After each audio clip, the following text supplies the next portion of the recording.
Pemazmur memberi judul perikop kita ini di Mazmur 40 ini dengan syukur dan doa. Ya, syukur dan doa.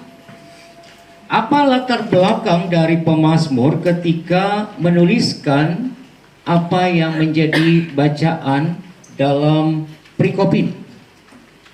Tentunya pemazmur punya pengalaman iman. Apa ukurannya?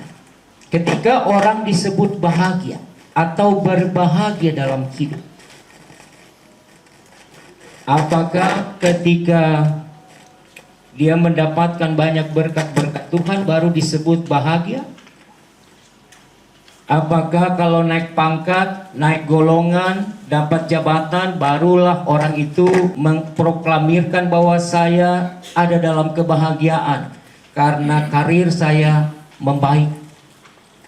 Apakah ketika umur panjang ulang tahun, baru kita sebut bahwa kita adalah orang yang paling bahagia dalam hidup? Menurut Bapak Ibu, ukuran kebahagiaan itu ada di mana? Sebagai orang percaya, kira-kira ukuran kita apa? Atau apa dasar patokan kebahagiaan itu? Sehat, bersyukur. Saudara lihat lanjutan di ayat 5a dan 5b.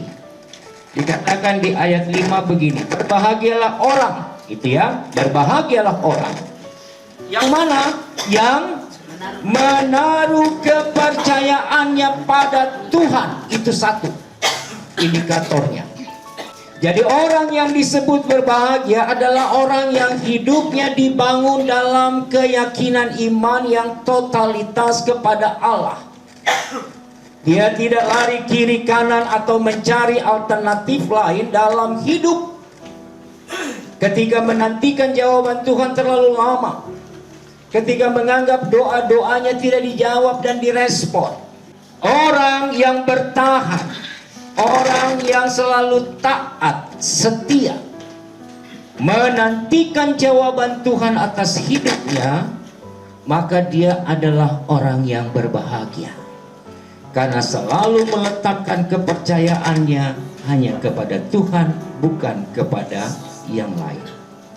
Yang kedua, 5b.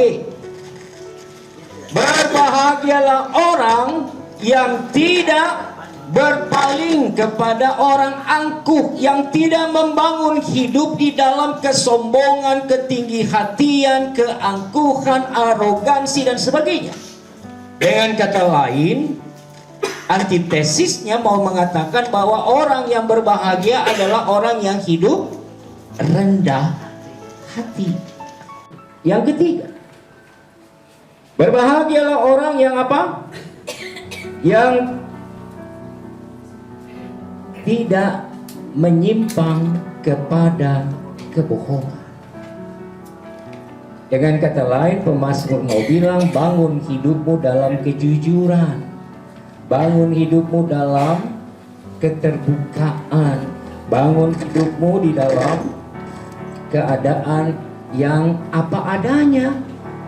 Ya, jangan bikin-bikin, tambah-tambah. Itu Hawa kemarin, itu kan kalabor Hawa ini. Ya, Tuhan Allah tidak pernah bilang bahwa kalau kau raba buahnya, kau mati. Ya toh? Coba buka nanti di rumah ya, Kejadian 2 ayat 16-17. Perintah Tuhan untuk Adam. Kau boleh makan buah dalam taman ini, hanya satu yang tidak boleh kau makan. Kalau kau makan, kau mati. Hal yang mau dipercakapkan, digosipin, mulai sambung satu habis satu, baku saut, baku tambah cerita. Jadi yang tadi ceritanya mungkin A, dia sudah jadi A plus, ya, aksen A yang lain sudah mungkin sampai Z. Dan kita gemar baku tambah. Ya toh, nanti kalau sudah diancam untuk dilaporkan ke polisi karena penghinaan, karena pencemaran nama baik, baru tado, baru muka nau-nau. Sering kali kita hobi untuk menambah-nambah. Daud bilang, berbahagialah kamu yang hidupmu dibangun dalam kejujuran, bukan dalam kebohongan. Jadi kalau mau hidup bahagia, mari bangun kehidupan di dalam keadaan yang jujur.